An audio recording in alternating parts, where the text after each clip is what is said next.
Olá, o Viver Ciência está começando. Participe conosco desta experiência e descubra como o saber científico está presente nas nossas vidas. O uso de defensivos agrícolas é um tema que envolve diversas questões sociais e ambientais também. No programa de hoje, vamos mostrar uma pesquisa da UFG, que estuda tipos de seres vivos resistentes aos chamados agrodefensivos. Estes micro-organismos podem ser utilizados para amenizar os impactos de produtos nocivos ao meio ambiente. Para responder algumas questões, estão conosco a professora doutora Kátia Flávia Fernandes, do Instituto de Ciências Biológicas, e o professor doutor Flávio Marques, da Faculdade de Farmácia. Mas antes, vamos saber mais sobre este estudo através de uma reportagem.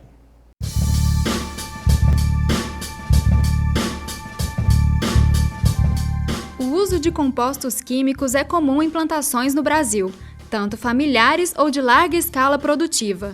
O termo agrotóxico já é bem conhecido, mas pouca gente sabe o que realmente significa. A Lei Brasileira 7.802 de 1989, conhecida como Lei dos Agrotóxicos, ela chama de agrotóxico qualquer substância química, biológica ou algum meio físico que altere a fauna ou a flora, com o objetivo de preservar a fauna e flora de agentes nocivos, como os insetos, doenças de plantas e outros agentes. Mas o fator de risco quase sempre não é levado em consideração pelos produtores agrícolas. O agrodefensivo ou agrotóxico, como é definido pelo Ministério da Agricultura, quando aplicado de forma irregular, traz sérios riscos à saúde e ao meio ambiente. Toda substância química estranha colocada no meio ambiente vai causar impactos e vai trazer consequências muitas vezes não previstas. A partir da necessidade de utilizar um método que amenize os impactos causados pelo uso inadequado de agrotóxicos, pesquisadores de ciências agrárias da Universidade Federal de Goiás desenvolveram uma pesquisa em biorremediação, uma maneira de literalmente remediar os prejuízos químicos de forma natural. Como o agrodefensivo causava males para os seres humanos, em grande proporção, estava numa transição de deixar de aplicação manual, a população aplicar naquelas bombas manuais, e uma aplicação aérea. E nessa aplicação aérea, o que a gente observava? Que apenas 32% daqueles agrodefensivos, eles caíam diretamente na planta, que era o objetivo. Esse restante, ou ele cairia diretamente no solo, uma grande porcentagem, aproximadamente aí, quase 50% cairia então no solo, degradando ou contaminando o solo, e o restante ainda ficava no ar, sendo levado então às águas, aos córregos, riachos. Atualmente, o Núcleo de Pesquisa em Agronomia da UFG trabalha com duas linhas: o controle do uso de defensivos no meio acadêmico e o incentivo à produção de vegetais orgânicos.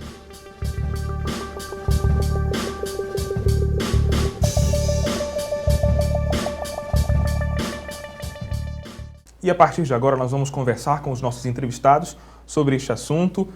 Olá, é um prazer estar com vocês aqui, professora Kátia Flávia. Prazer, Bruno. Flávio Marques, professor. Boa tarde. É um prazer. Prazer. Eu começo falando com a professora Kátia Flávia. No ranking dos maiores consumidores de agrotóxicos, onde o Brasil se encontra? E por que há tanta tolerância no Brasil, no país, enquanto esse uso, na verdade, sem controle dos defensivos agrícolas? A gente precisa lembrar sempre que o país é um grande consumidor de agrodefensivos. Ele deve estar, sem margem de erro, entre os 3 maiores consumidores. Mas é também um país que tem uma área agriculturável imensa.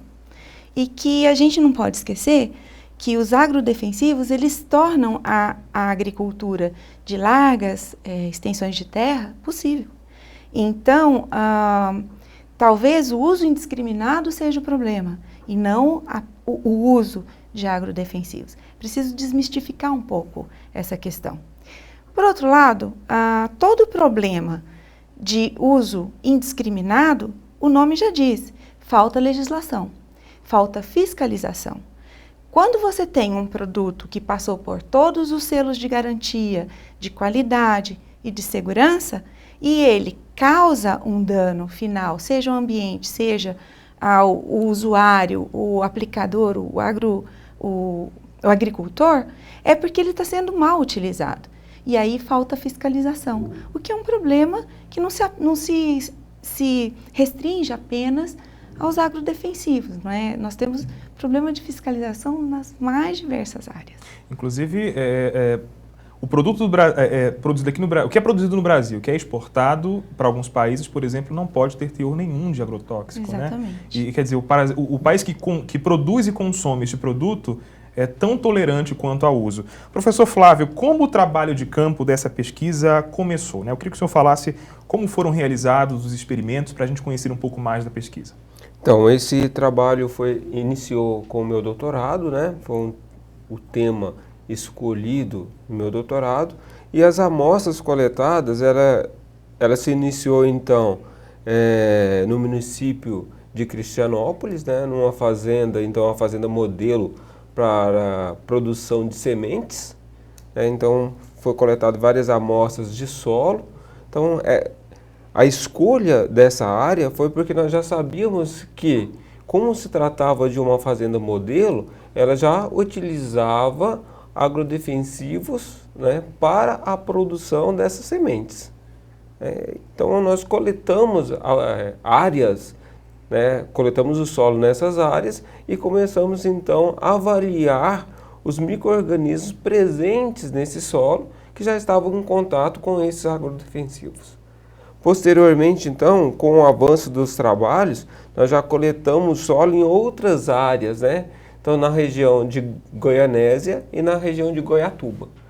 Então, ampliando a área de estudos, né, utilizando aí micro-organismos do solo. Ok, você de casa quer saber mais como funciona esta pesquisa? Daqui a pouco, depois, no próximo bloco, você vai descobrir os resultados da biorremediação na atividade agrícola e na recuperação do meio ambiente. Continue conosco. A ciência é viva, na verdade a ciência está presente em tudo, né? Em todos os locais ela está presente. Mas um fato importante que a ciência faz parte da vida de cada cidadão é principalmente no estudo científico da descoberta de novos medicamentos. A ciência é viva quando ela é transformada em aplicação prática no cotidiano, ou seja, a tecnologia. Nós vivenciamos diariamente a tecnologia. Um bom exemplo disso é a participação, é o trabalho efetivo dos alunos, é o trabalho efetivo de engenheiros. Basicamente, hoje, nós estamos repletos de aplicação prática no dia a dia das pessoas.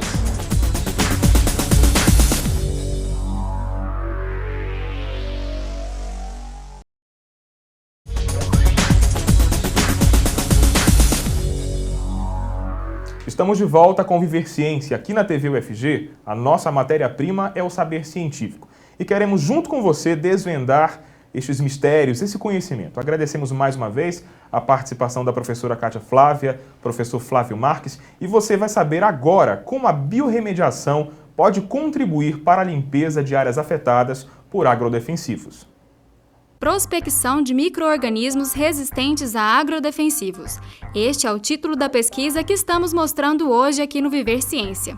Estes micro-organismos são responsáveis por eliminar resíduos de agrodefensivos no solo e outras áreas contaminadas. Nós tínhamos uma preocupação com esse uso dito então indiscriminado, porque já havia alguns relatos em várias partes do mundo de que estes compostos eles estariam comprometendo o funcionamento do ecossistema e que poderia, então, a longo prazo, nós chegarmos a um nível de contaminação ambiental dos lençóis freáticos, que são onde estão os depósitos de água potável, e aí a gente ter vamos dizer, um espalhamento desses compostos tóxicos, chegando então até as nossas casas. No decorrer da pesquisa, os estudos apontaram que o excesso de agrotóxico, com o passar do tempo, torna o solo improdutivo. A ação desses seres tão pequenos seria responsável por eliminar os resíduos.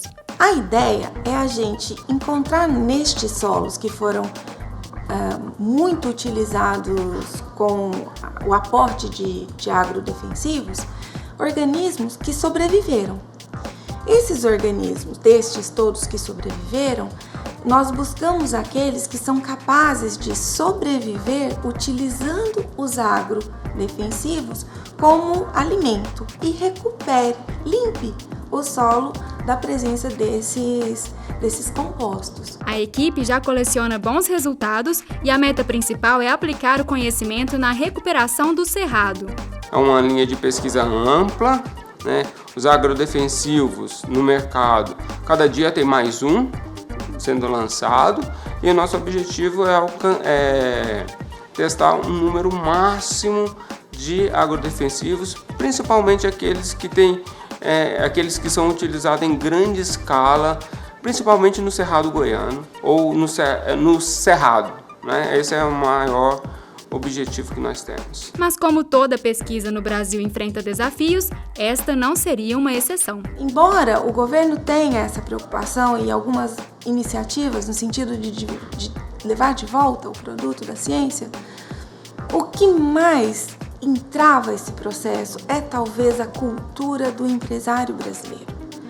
Nós não temos a cultura de acreditar no desenvolvimento de produtos nacionais. Sem o interesse do empresariado, isso acaba como um produto de prateleira.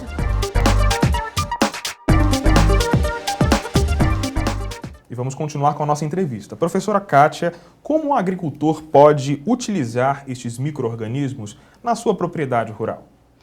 Bom, uma vez o produto desenvolvido, o agricultor vai poder utilizá-lo como um aditivo ao solo e esses micro-organismos, então, farão a remediação desse solo durante o cultivo e depois da colheita, essa aplicação deveria ser, então, em intervalos regulares. Ele passa a ser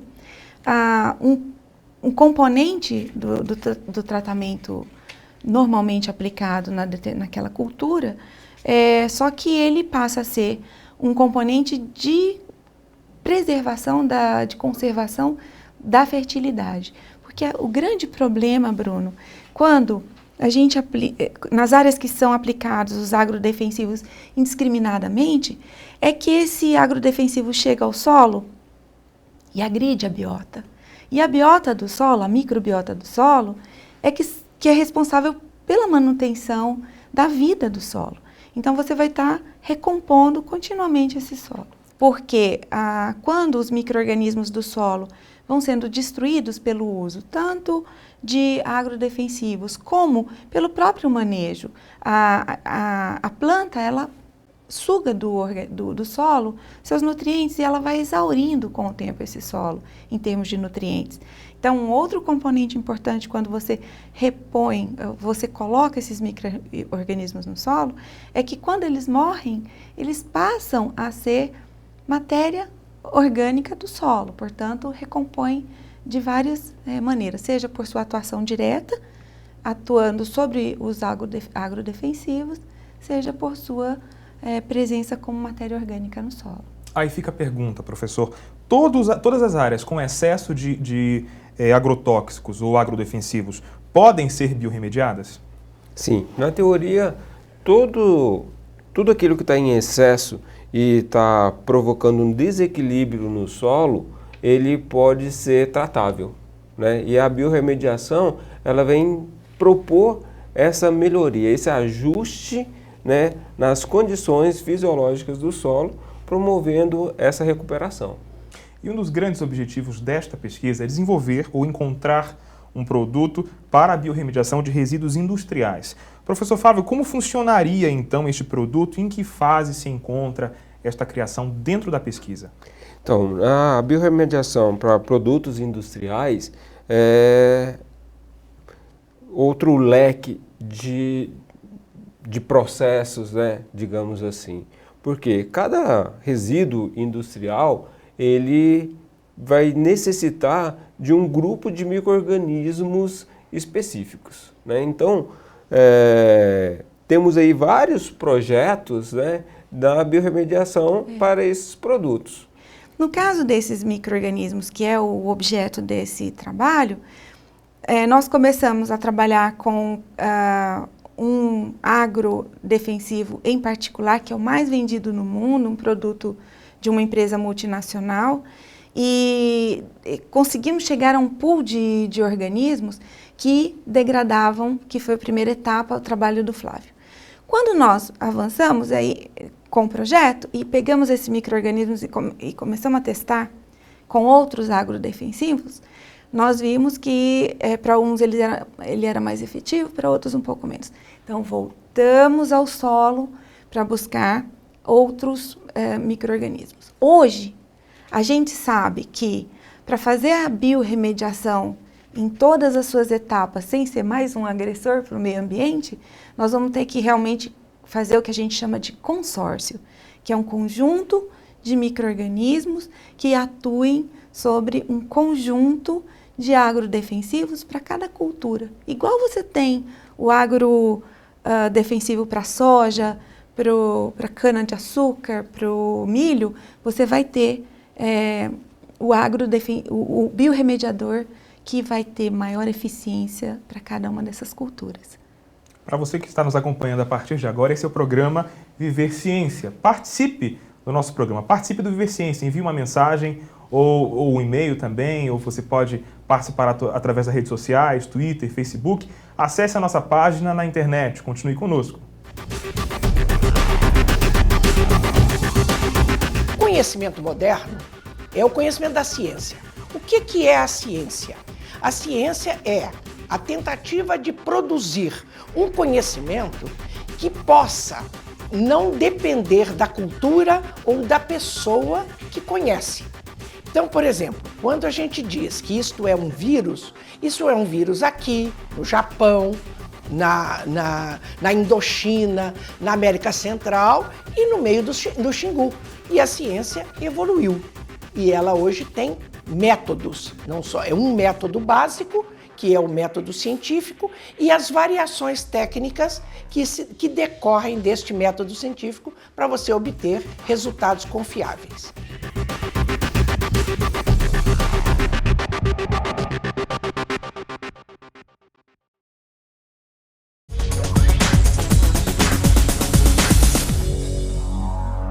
Estamos de volta e para você que acompanha o Viver Ciência a partir de agora, estamos falando sobre alguns tipos de micro-organismos resistentes aos agrodefensivos e que podem ser úteis na descontaminação do solo. Chegou a hora do público e especialistas fazerem perguntas para a professora Kátia Flávia e o professor Flávio Marques.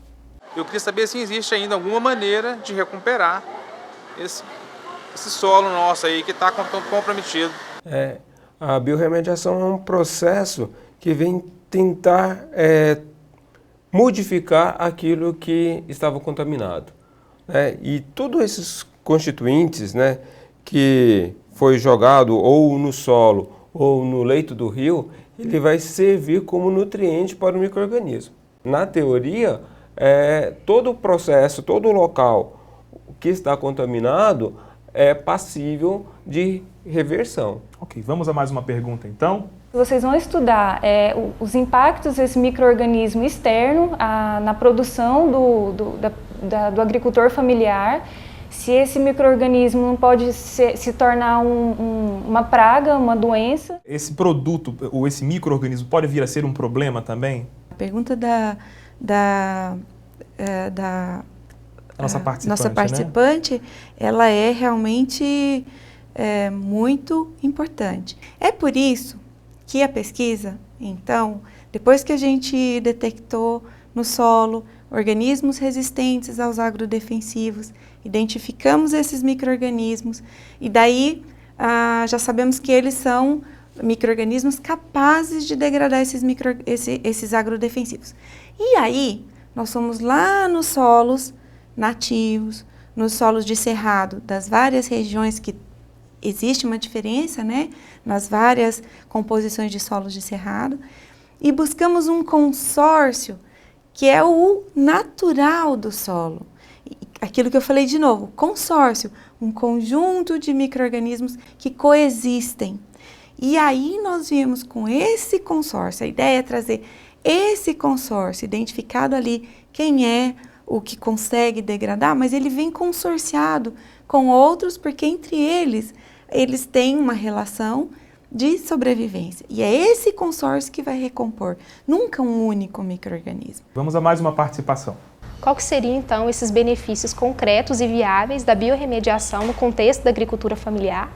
E também entender um pouquinho qual que é a relação custo-benefício do desenvolvimento dessa tecnologia, né, na perspectiva da utilização da agricultura familiar. Professor Flávio. Então, pensando em benefício da biorremediação para esses locais contaminados, o que a gente pensa, então?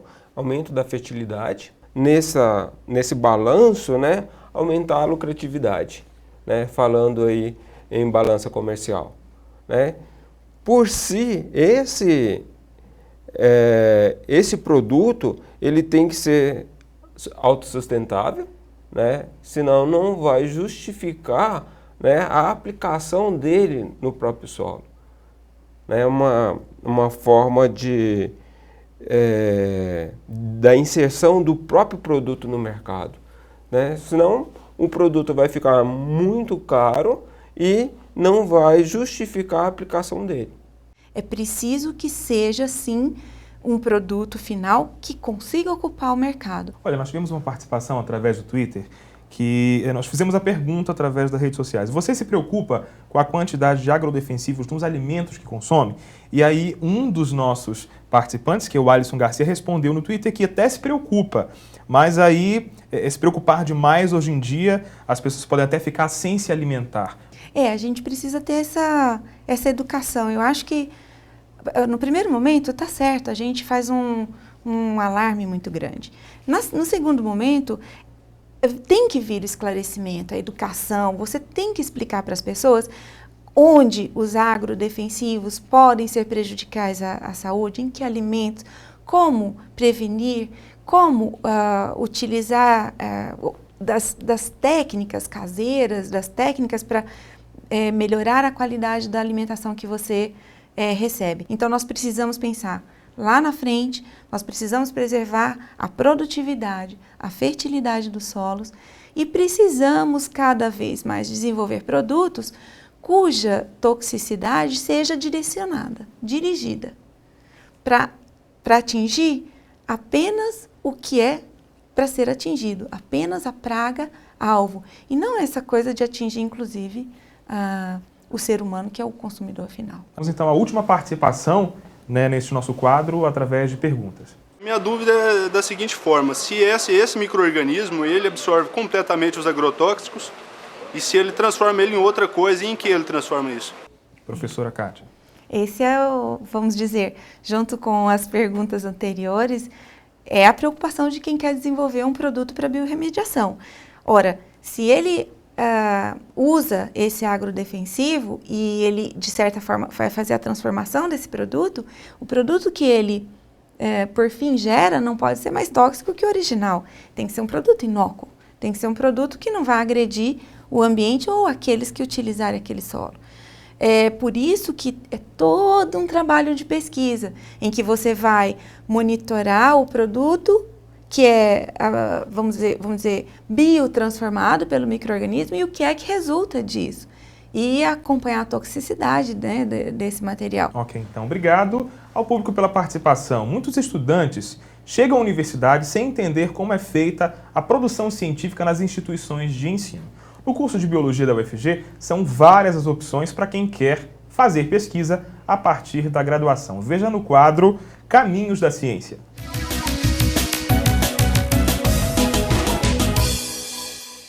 Ele deve procurar o professor, conversar com o professor sobre as linhas de pesquisa nessa área, né, de investigação, ou ainda, uma outra alternativa é o estudante procurar o coordenador do curso, manifestar o seu interesse por determinado tema e o coordenador conhecedor de todos os pesquisadores, né, que compõem o corpo docente daquele curso, encaminha o estudante para que ele possa, então, fazer uma entrevista com um pesquisador e, em seguida, um estágio para, então, se candidatar aos processos seletivos de bolsistas que nós temos dentro da instituição. A partir do segundo semestre em que ele está dentro da UFG, identificado o seu tema que mais lhe agrada, ele já pode, então, a partir do semestre, procurar os laboratórios e aí se candidatar a uma vaga como estudante bolsista nos programas da instituição. Na graduação, nós temos o programa de iniciação científica do CNPq, o PIBIC.